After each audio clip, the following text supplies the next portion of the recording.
Hey Kev, let's follow this trail over here. This looks like there might be something waiting down there. All right. Hey, wait a minute. Do you hear that? Yeah, I thought it was just me. What the heck is that? I don't know what that is. Whoa, do you smell that too? That's unbelievable. Hey, look. What the? Hey, look, those branches are moving over there. What the heck is that? Holy cow, is that what I think it is? Look at that thing. Oh my God. It's a freaking Sasquatch.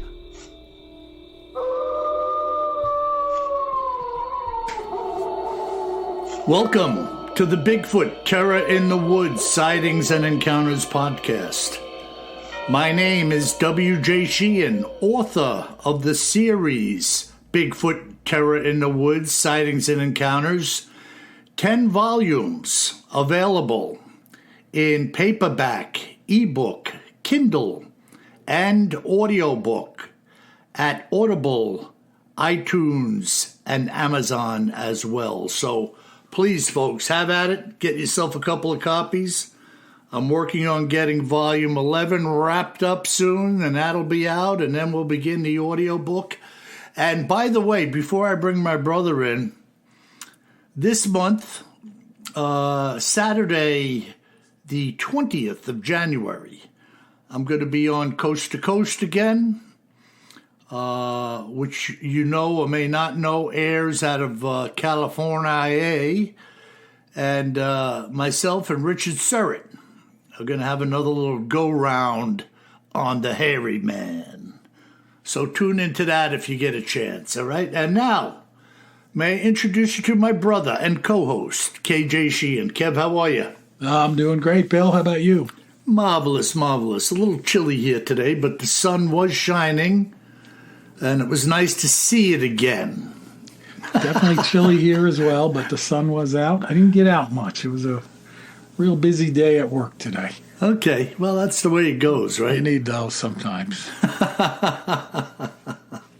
Yeah, like in the hospital where I work, there's no windows in our area. You know, you're like in the catacombs. Nice. Hopefully not too many dead people under your feet. Yeah, well, you know, and the irony, Kev, when they revamped this area that is now all workplace, there are 2 windows on the wall, like from the outside of the building.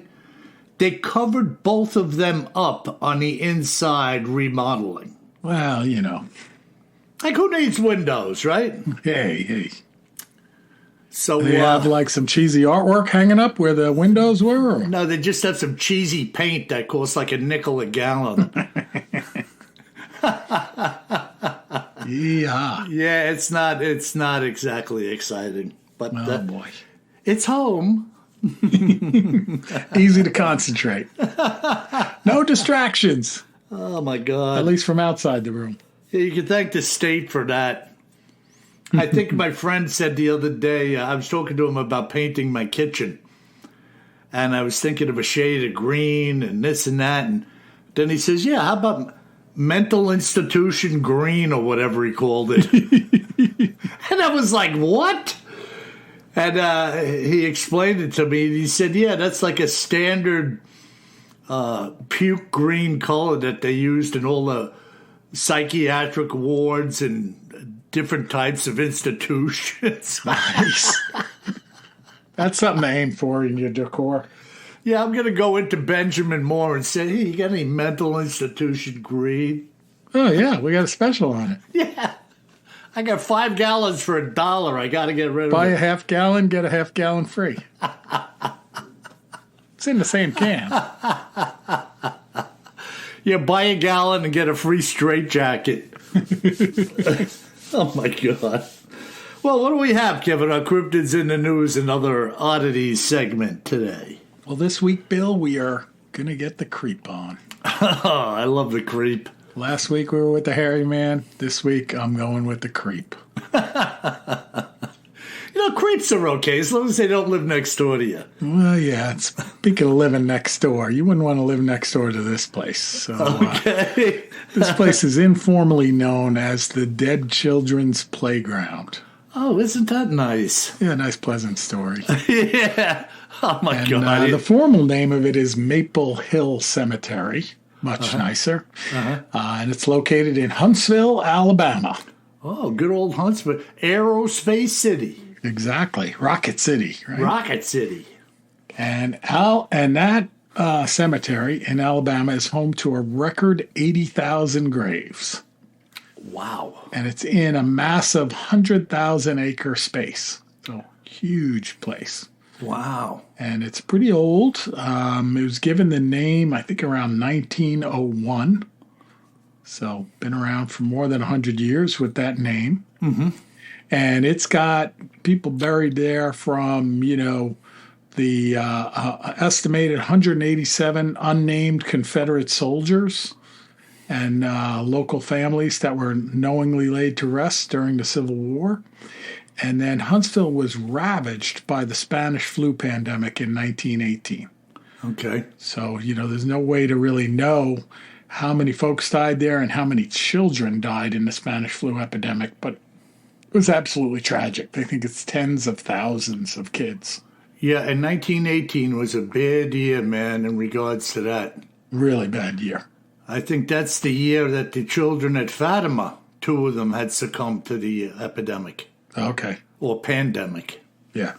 Wow. Yeah, crazy stuff. So, the way this goes is they say passersby, right, because it's right here on the edge of town. It's got like this limestone wall, kind of setting it a little bit down from the surrounding area on 3 sides. Okay. And passersby, when they come by, they often see the swings moving on their own, even when there's no breeze and no one around, as well as seeing orbs or spectral figures around the swings. Now, wait a second. There's an actual playground in the graveyard? Next to the graveyard. Oh, Yeah. right next to it. Okay. Right next to it. Great spot, right? Yeah. Well, got to give the kids a place to play. I guess so. Run around the cemetery and dance around the tombstones, I meant the dead kids. Oh, sorry. Don't mix up the dead kids and the live kids. All right. No black-eyed children were hurt during this recording. Black-eyed children were hurt in this episode. And you talked about the pandemic, Bill. So, they talk about the stats. About 50 million people worldwide. And Huntsville in the U.S. was hit apparently particularly hard. So the hospital beds were all filled. The doctors were working long shifts in hopes of easing some of the patients' misery. Many of the patients were actually treated at home because there was no room in the hospitals. And there were large quarantine signs all over the place, all over the houses and everything. And, it basically resulted in the disease spreading through entire families, right, entire households. And to try to prevent the spread of the disease, so we're going to further get the creep on here, parents cautioned children to leave the windows closed, and they created a sing-song rhyme as a reminder. Ready? Oh, boy. Yeah, I'm ready. It had a bird. Its name was Enza. I opened the window, and in flew Enza. I didn't make that up. Yeah, well, I wish they didn't make it up. Yeah. What a nasty little jingle. It might have been a little better with a little guitar backup, but Maybe. Standalone, no good. Okay. An influenza. Yeah. Yeah. So, tens of thousands of kids have died here. Many, many episodes of seeing the swings floating around, hearing voices, seeing orbs around the swing sets and spectral images around the swing sets. And, sometimes they hear the laughter of the children as they're playing, even though there's no one visible in the playground. Boy, oh boy, can you imagine walking by and having that occur while you're, there? No, and unfortunately we have a lot of these creepy stories where they're around these graveyards and something's going on where the souls are trapped or whatever. I don't know what it is, but boy, oh boy, it's not good. And obviously, the graveyard is not named the Dead Children's Playground. No, it's Maple Hill Cemetery. Yeah, Maple Hill Cemetery. Yeah. Locally, they call it the Dead Children's Cemetery. Well, you would have to think that quite a number of things must have happened there for it to grab that tag. Oh, yeah. Lots of stories about it. And then the park next to Maple Hill Cemetery, where these swing sets are, is called Maple Hill Park. Mm-hmm. And that's known as the Dead Children's Playground.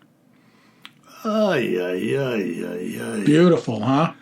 Boy, it makes you want to move right in, doesn't it? Yeah, get a house next door to the Dead Children's Playground. Yeah, probably on the cheap. I hear it's a good deal. Wow, this house is really nice and only $50,000. Really livable.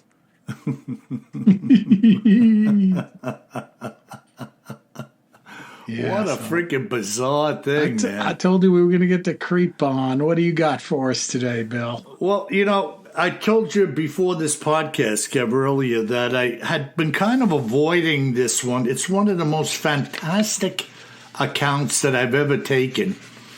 It's a little lengthy, but stay with me here, folks, because this account is one for the record books, and it is just chock full of detail and information. And it was told to me by Trevor Riley and his wife, Sarah. They had brought this amazing sighting to my attention going back must be like 5 years ago now, Kev, maybe more. And this is what Trevor had to say.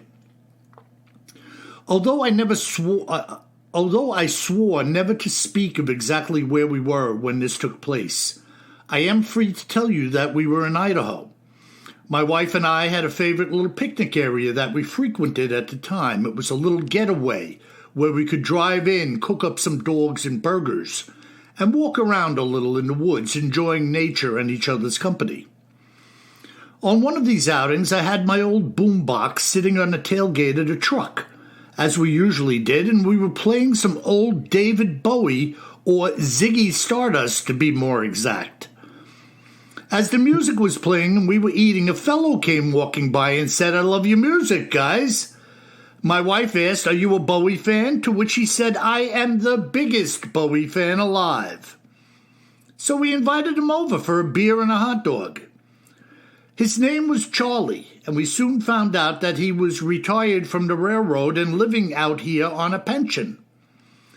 As the conversation progressed, we found out that he had come from the tri-state area, as did we, and he then asked us if we had ever seen Bowie live. We told him we had seen him once at Radio City during the 70s winter, to which he said that he must have been at the same show. Ziggy Stardust and the Spiders from Mars, am I correct? We started laughing and reminiscing about that night and the lifestyles we had at the time. Now, what are the odds of people from the same area having seen the same show, bumping into each other in Idaho over 40 years later? It was kind of freaky, but also very cool. So we had been BSing and eating for about an hour when the conversation took an unexpected turn. We were chatting about our mutual love for the wilderness and this countryside in particular, when Charlie said, "I do a lot of hiking up north, hunting for Bigfoot." My wife and I glanced at each other like this dude had dropped too many hits of acid, but he was persistent and quite sincere in his speech, so we listened. He asked us what we thought of the whole Bigfoot thing and if we believed they were actually real. We told him that we guessed that we hadn't really thought about it that much, and then we asked, "What about you? Have you seen any?" Well, let me tell you, we had no idea the can of worms that we had just opened.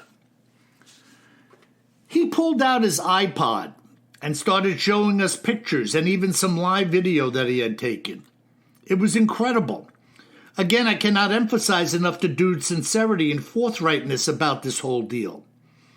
The stills and video were outstanding, and he said that he spends about 2 months exploring and hiking around the same area every year.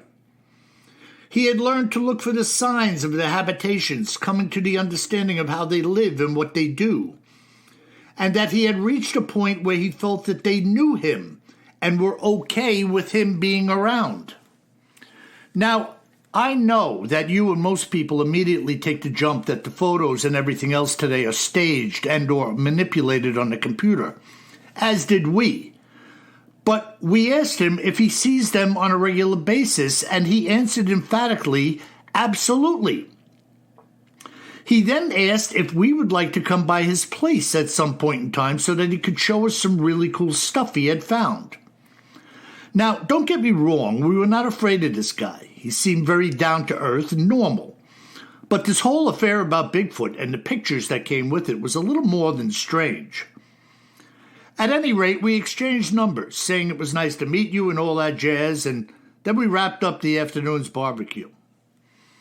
For weeks after we had met Charlie, my wife and I had endless discussions about what we had seen and had been told, which led us to call Charlie and arrange to see everything else that he said he had. When we finally made it over to his house, we learned that he had a surprisingly nice pad. The decor screamed of somebody who loved the outdoors, and there was woodsy and nature-related stuff everywhere. Antlers on the wall, rock collections in wooden trays, photos of birds and animals and fish everywhere. And on one section of the wall, there were about 20 photos of Bigfoot. We stood there and stared as he told us a great deal about each photo and where he was when he took them. He then pointed out one in particular and said to us, "Do you see this picture here? I was less than 20 feet away from this Bigfoot when I took this photo."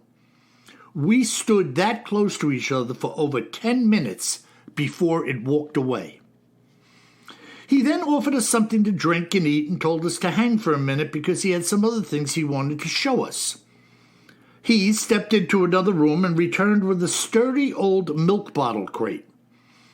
He placed it gently on the table and started to carefully remove some items that were wrapped in burlap.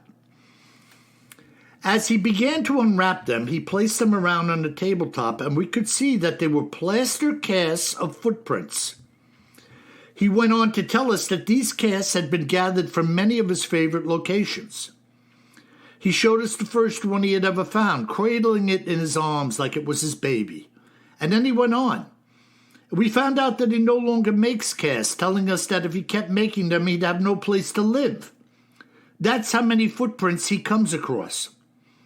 He told us that he's so tuned in to where this group lives that finding their footprints would be like your wife picking up your socks from around the house. We held some of the casts in our hands. There were large ones and small ones. In other words, they belonged to young ones and adults, and he referred to the family groups as clans of Bigfoot. I'll get back to this in a moment, Bill, but there's something I must interject at this time. Later on, my husband and I were both in total agreement about a single point. Why would a guy whose house was filled with so many beautiful natural artifacts have fake photos and staged footprints as part of his collection? It wouldn't make sense for him or anyone else to do something like that. In our opinion, these items and photos were real. He took the photos and he had found the footprints just like he said. He saw that we were more than interested in his evidence, so he said the following to us. "I want you to know that I have never taken anyone into this area before, but if you are game, I will invite you to come with me if you would like to." I told him that we would love to, after which Sarah immediately interjected that we would let him know. Charlie just smiled and said, "Happy wife, happy life." Later on in the week, after having had many discussions about whether or not to go with Charlie, my wife agreed that I could go, but that she would not go herself under any circumstances, saying that it was much too dangerous. We wouldn't know where we would be going or what we would be getting ourselves into. At any rate, Charlie and I got together and met up. I was really excited, but before we began our excursion, he said the following: "These creatures are very quiet and docile. We are entering their home and should act in kind. I can't guarantee you anything other than this. If you follow my lead and stick with me, I promise you that you will see a Bigfoot for yourself. Rome wasn't built in a day, and everything that I have discovered can't be seen or hiked to in a day either. But if you're willing to spend the time, I would be glad to have you tagging along." I just smiled and started walking. He referred to the region that we were entering in as their home. According to Charlie, this region was about 200 square miles, perhaps even more. It was some fairly rugged real estate, yet over time I realized that it wasn't all rugged. At times we walked through relatively level timber and fire trails, but we'll get back to that as we move along with the series of hikes and events. We had hiked for hours through some rocky crags and hillsides, eventually breaking out into some tall pines. Charlie stopped by one spot to examine some trees that were toppled together. They were leaning against each other, forming something like a teepee, and he pointed out that these types of tree formations were some of the first indications that he needed when locating Bigfoot. It was his belief that these arrangements were territorial markers or signposts, and as we walked around this teepee, he went on to explain that the trees had been placed and had not fallen here. In fact, some of these trees had come from hundreds of yards away, and many of them were very long and extremely heavy. On closer inspection, we could also see that one of the trees was fairly new. Charlie said that this tree had not been part of the stack the last time he came here, which indicates that the Bigfoot are looking after this signpost to make sure it remains in good shape. It was obvious that none of the trees had fallen there right against each other. There were no stumps, and for the most part, the trees that were part of the structure were not the same as the surrounding trees. They had most definitely been brought there and set in place, in my opinion. But the question remained, who or what had done that? There's no way that a crew of strong men had ventured into here to play a hoax on nobody, because according to Charlie, that's exactly how many people come through here. Nobody. "Let's press on," Charlie said, "because there's something else that you've got to see."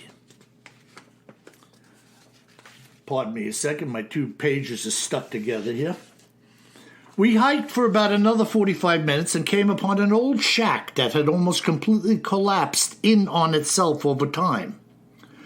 As we got closer, Charlie said when he first found this shack, he had still been able to walk inside. Now, however, that was impossible. All we could do was look through what was left of a window, since the roof was almost entirely folded in. However, we could still see what he had brought me here for. He pointed out that there were a lot of branches heaped up and flattened on one end of the room. When he first came here, he said that it was in much better condition, and even then he could tell that it hadn't been used in a while. He said that there was a huge pile of scat that was dried up over in the corner. The scat looked human, but much larger, and I could still see the pile, but it was now like a dust heap. He believed that the Bigfoot were actually sheltering here at some point in time. Obviously, they had moved on since then. In all the time he had spent here with all the sightings he had had, this was the only time he had run across something that even remotely looked like a home or a den. We started to head back when Charlie said to keep the faith. This is a marathon, not a sprint. I've been here well over 500 times and have spent countless hours, and all of that time had been spent just to come across some of the things you are now seeing and that I have showed you at my house. There's much, much more to see and do, and who knows? We may see something on the way back. As it turns out, we saw and heard nothing on the return hike, having retraced the steps we took coming in. I said to Charlie that what we had seen that day was very interesting, but that I had been hoping for more, and of course he agreed with me. However, he stood his ground that this was a battle of attrition, and without the expenditure of time and effort, nothing would or could be gained. We parted ways with him telling me to let him know when I wanted to go out with him again.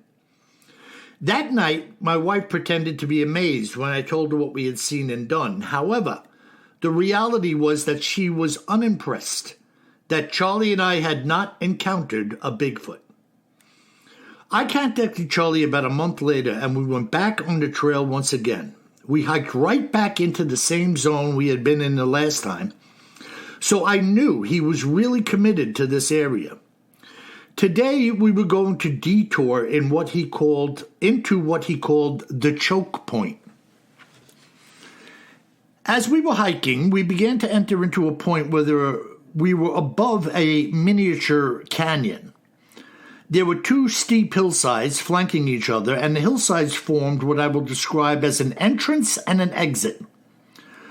Both of these sides were covered with sporadic instances of brush and pines, which sometimes made it difficult to see. It all depended on where you were positioned and where you were looking. We had sat down in a fairly high location where we had a good view of what he called the ambush point. As we sat down, Charlie said that we were going to be staying here for a while, so I should get comfortable. We were talking, and he began to tell me of how he had found this location and why we were sitting there. He said that on 2 different occasions, several years apart, he had found a deer carcass not far from the ambush point. One was most of the skeleton of a dead deer, and on the other occasion he had found a deer that had been killed just a couple of days prior.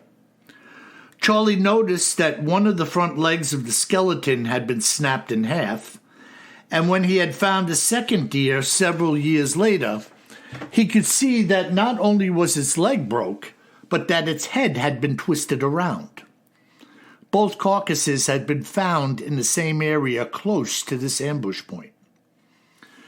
At that time, he believed that these deer were being killed and eaten near here because they had been ambushed here. As we were sitting and talking, we were interrupted by a loud and clear knock.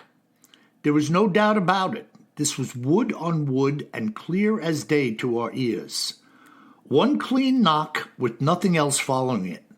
So we sat and sat and sat. 3 hours later, after not having seen or heard anything else, we left. Once we were well clear of the zone, we began talking about the knock as well as the ambush spot. His opinion was that the knock was either a signal that we had been recognized or a Bigfoot was signaling others of its own position. He said that he never knocks back. He only waits quietly to see what develops after the knock has occurred. It was during one of these waiting sessions, followed by a knock 2 years ago, that 3 Bigfoot entered this small canyon. His view sitting on that day was that of what became known as the ambush point. Out of his view, on the other end or entryway as he now refers to it, there were 2 more Bigfoot. He said that this was actually a deer trail, but because the population was well dispersed, he had only seen a few walking in there through the years. His theory was this, that the Bigfoot somehow planned the days that the deer will be coming through. It was just a theory, and he had no way of proving it, but I thought it was as good a theory as any other. On that day, he watched as a small group, which was comprised of several different-sized creatures, began hiding and crouching behind some brush and boulders. He said that what transpired next had actually taken about an hour to develop. A doe entered into this field of view, apparently having walked in from the side he could not see. Suddenly, the deer bolted, followed close behind by two other Bigfoot that were running in hot pursuit. The deer, having nowhere to go, ran squarely into the place where the others were lying in wait. It was then that one of the Bigfoot grabbed its leg, knocking it to the ground and killing it with what appeared to be a twist of the head, thereby breaking the creature's neck. This is the way these Bigfoot were dispatching their prey: a broken leg and then a broken neck. Charlie also had developed another theory. He had found many of what he called blinds in the woods, which he said we would take a look at down the road. He felt that during the day they would individually use a blind to conceal themselves by trails, or they would act as a group by different choke points like this little canyon. At night, he felt they could conceal themselves well enough since they were also dark in color, though he personally never comes in here at night. All of his sightings, all of his photos, had occurred only during daylight hours. Now, for your sake, I'll do a little fast-forwarding, Bill, or we'll be here for days. Over the next 8 or 9 months, I had been out with him about 1 day a month. He had taken me to see some of the blinds, which were really impressive. They had been constructed just like a duck blind, put together with boughs from pines as shielding. Some sturdier branches had been used for support, and all of them were in close proximity to well-used trails. Looking at them, one could clearly see they had been constructed, not arbitrarily formed by any natural means. Charlie was insistent that he had never heard so much as a single gunshot while here. And in the 9 months that we were there together, I could have taken dozens of casts myself. It was in the tail end of month 9 that we were once again positioned to observe the ambush point. Suddenly, a tremendous Bigfoot appeared on the opposite slope. Charlie turned to me to look, his eyes wide open, and we both looked back at this creature. We saw it walk for about 50 feet before it was once again concealed by trees. At no point did it turn or indicate that it had known that we were there. Later on, Charlie said that he believes they always know that we are there. His opinion was that if you don't bother them, they won't bother you.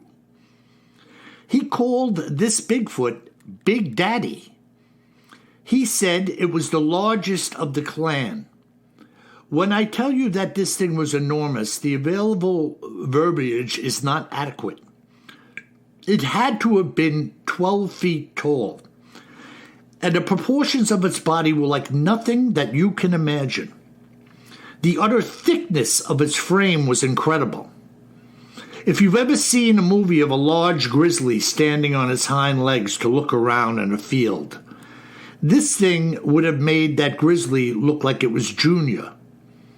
As big as it was, its feet still looked too big for its body. Now I wear a size 13. Picture me walking in one day while wearing a size 25 wide. This creature's feet looked that disproportionate to me. It looked like it was wearing clown shoes. It was completely covered in dark reddish-brown fur, and its upper trap muscles seemed to hug its ear area. From the side, that made it look like the head was somehow tucked into the upper body. It had a very lethargic and deliberate stride, and its arm swing appeared as slow motion. It seemed like it was gliding, not walking, but it still had covered some 50 feet in, say, 7 or 8 steps. Watching this thing was almost like an out-of-body experience, and I can't really describe it. It was as if something had taken hold of me while it was there. I know that sounds weird, but that's the best I can do to describe what I was feeling at the time.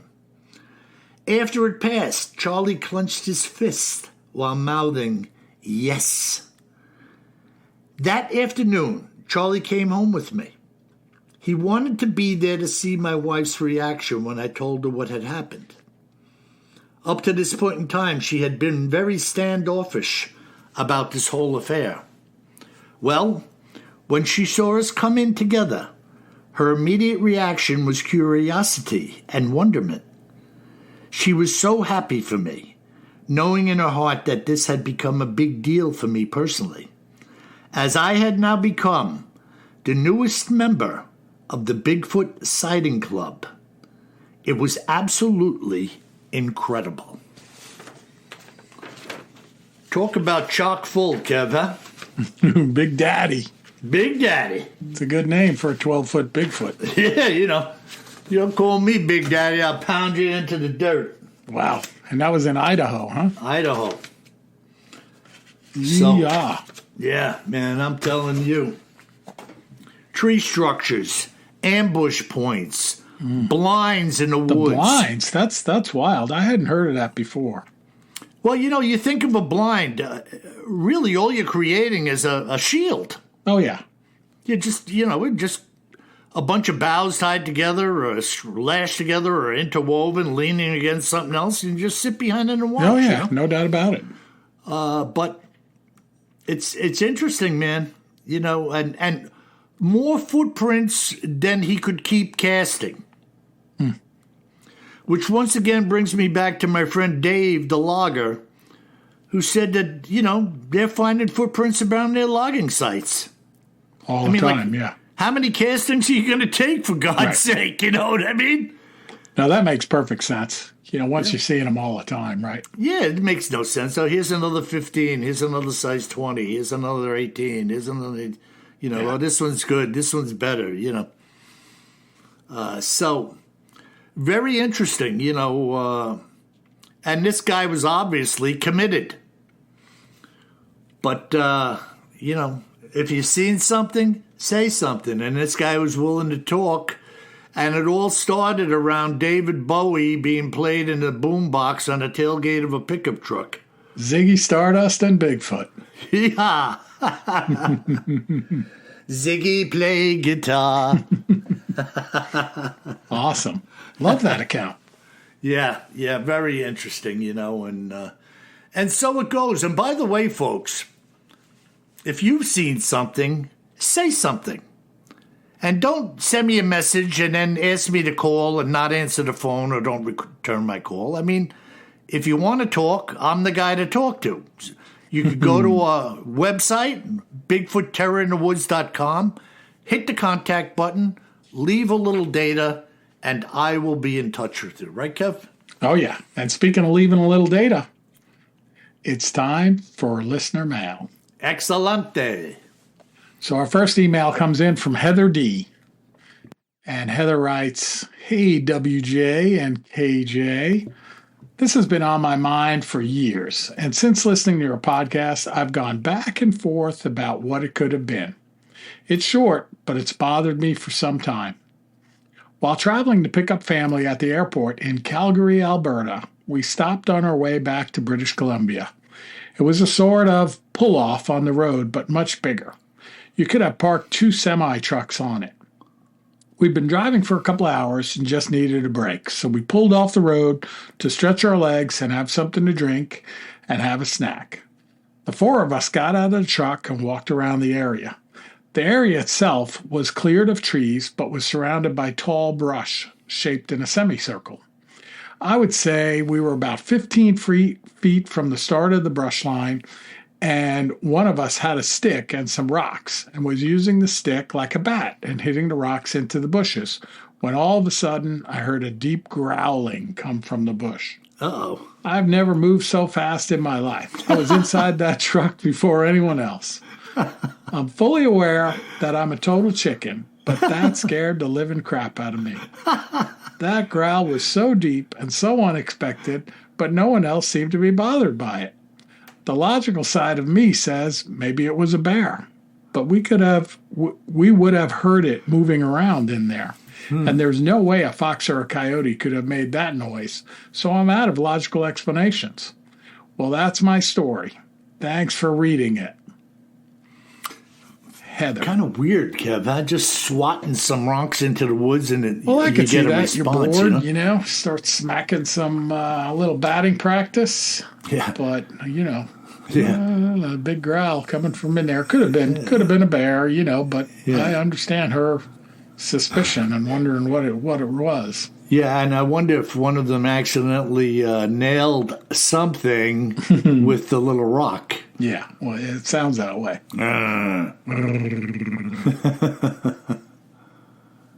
Hi, we're glad you pulled in here. Too bad no one else is around. My name's Ernie, and this is Flash Cadillac. And too bad you hit us with a rock. Now we're going to have to hit you. Now your friend in the car can watch us dismember you. Ah, wee!